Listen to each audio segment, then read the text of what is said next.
Look at you. What a great little warrior you will become. Life will only get better from here. I swear it. Now, let us take a look at what your future holds. Jesus! Yeah? Ah! I didn't know you'd get here. I'm always here for anyone who needs love. Look, little one, just stare at that beautiful sky. Isn't it stunning?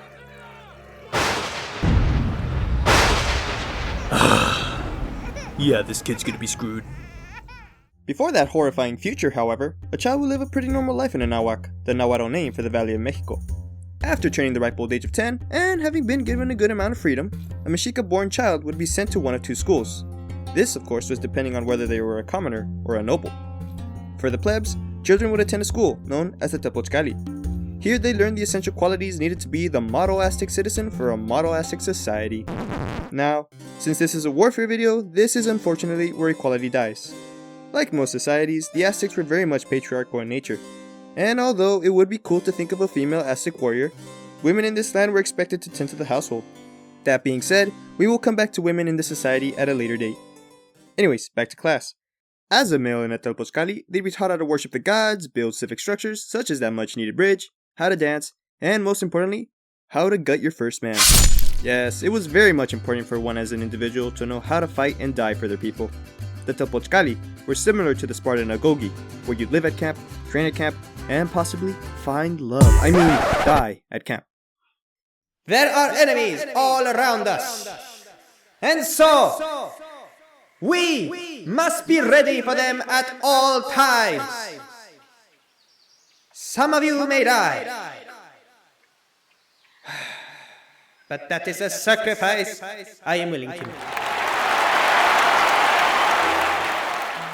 The teachers of these schools, as to be expected, were veterans who had definitely seen their fair share of combat. Now, is having a battle-hardened soldier the proper way to teach a child? Some would say no. But is that person willing to sacrifice 10 men to make sure the sun comes back? I didn't think so. These veterans would make sure the new generations understood how to properly fend for themselves, and possibly, how to capture an enemy combatant. However, unlike these commoners, this baby here wasn't born with that inferior blood. No.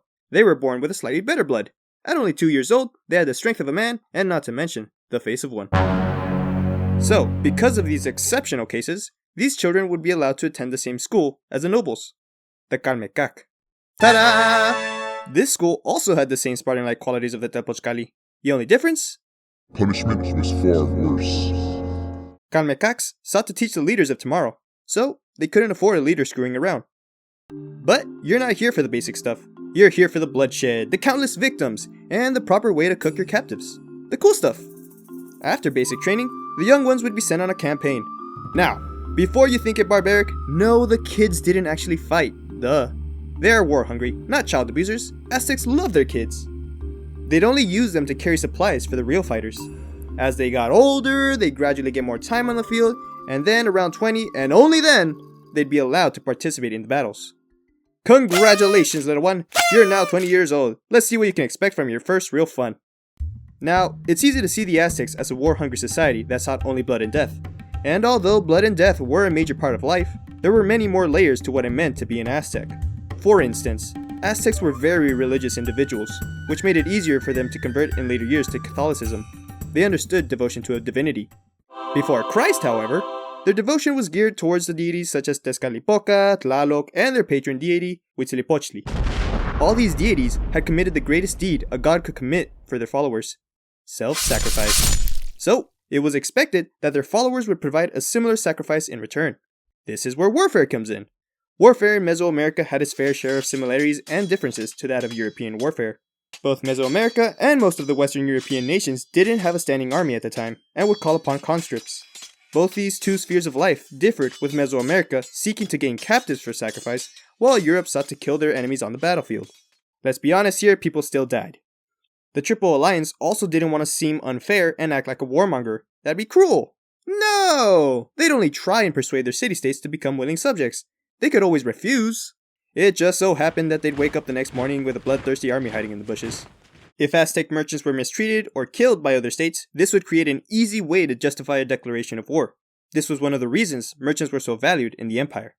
Once war had begun and the armies had launched their campaigns, The battles would commence with both sides typically using projectile weapons, such as atlatls, bows, and slings. Then, the battles would close in, and individuals would use close-range weapons, such as, but not limited to, spears, clubs, knives, macuajitls, tepostopili, and ovololi. In other cases, the Aztec warriors would launch an attack against an enemy force, only to retreat backwards and lure them into an ambush. Aztecs would seek out opponents on the battlefield for one-on-one interactions. Now, for the most controversial part of warfare. Many have stated that the Aztecs specifically sought to only capture opponents in order to sacrifice them later. If you're just as confused as to how the hell one is supposed to capture every single dude you come across, then I'm right alongside you. Capture in Aztec society was an extremely important opportunistic action, and if one could see the chance, they'd most definitely take it. However, sometimes opponents would just have to kill the other in order to survive. There are also instances in Aztec history where Tlatoani would order the complete extermination of an enemy side. That being said, a young fighter, especially if it was their first battle, was definitely expected to at least try and capture one enemy combatant. This was because one's military career didn't officially begin until the first capture. When fighting one-on-one and seeking to gain a captive, individuals would try to go for the legs, and most importantly, their fibula. See, with a broken leg, you were pretty much screwed. Not only would your captive be in tremendous amounts of pain, but you'd have to carry them back all the way to Tenochtitlan. This would be easy if there were pack animals and wheeled transportation, but unfortunately such things were never developed. However, if you were able to break an enemy's fibula, not only would it incapacitate an enemy, but it would also allow them to walk on their own. There's just a slight issue of screaming, but that's what rags are for, am I right? With each successful capture, one could progress through the ranks. The only issue was that after a certain point, the benefits no longer outweighed the risks. This is why some warriors would stop trying to take captives after their first. There were around 4 main ranks of progression, then various different orders afterwards. Tlamani, Quechtecatl, Palpalotl, Coocelotl, Jaguar or Eagle orders, and the Otomi or Shorn One orders.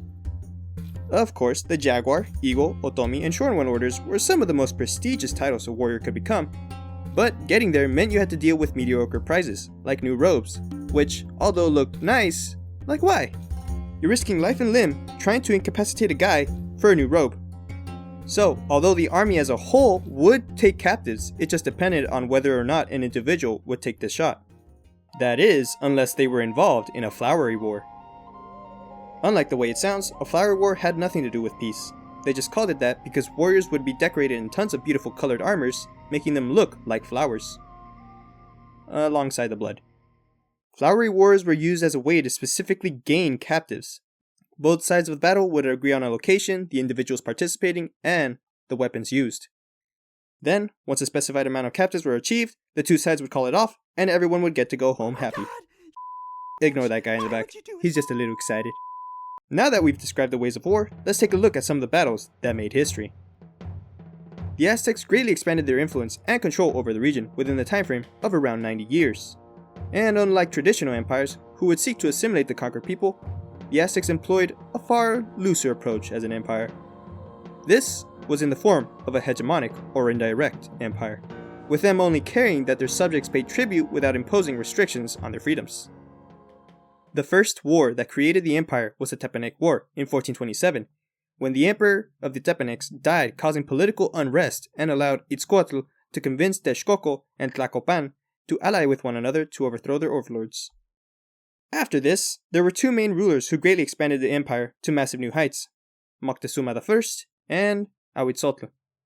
Moctezuma I was able to conquer his way into the eastern coast of Mexico, while Ahuitzotl conquered the western coast along with gaining a part of the Mayan highlands. During Moctezuma's reign, his people experienced a devastating famine for around 4 years, with the greatest impact being felt in 1454. The famine was so bad that many Mexicas sold themselves into slavery to the Huastec and Totonacs in order to get something to eat. This act of ancient free market capitalism was not forgotten by Moctezuma, and so, when the Aztecs regained their strength and some convenient merchants died, he promptly declared war on the Huastec Confederation. This would be the first time the Mexica would travel outside the central region of Mexico in order to combat a new culture group. Moctezuma would be the first emperor to show what a powerhouse the Aztecs really were. Then, in 1496, during the reign of Ahuitzotl, it just so happened that more Aztec merchants were being killed in the Oaxacan region. Who would have thunk, huh? So, Ahuitzotl mobilized a large force to vanquish his distant Zapotec foes. However, because of the logistical distance between Tenochtitlan and Tehuantepec, Ahuitzotl realized there weren't enough supplies to return with captives. Therefore, Ahuitzotl made the reasonable decision to demand that no prisoners be taken during this campaign. As expected, this would not go down easy with the men, seeing as the captives were the way to go.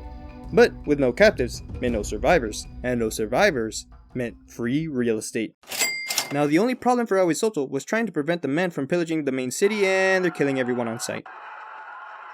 Great. I mean, that building's still standing. Spoke too soon. Now, there's also this area here that seems in some respect Ahuitzotl did conquer, because he passed through there during his Oaxacan campaign.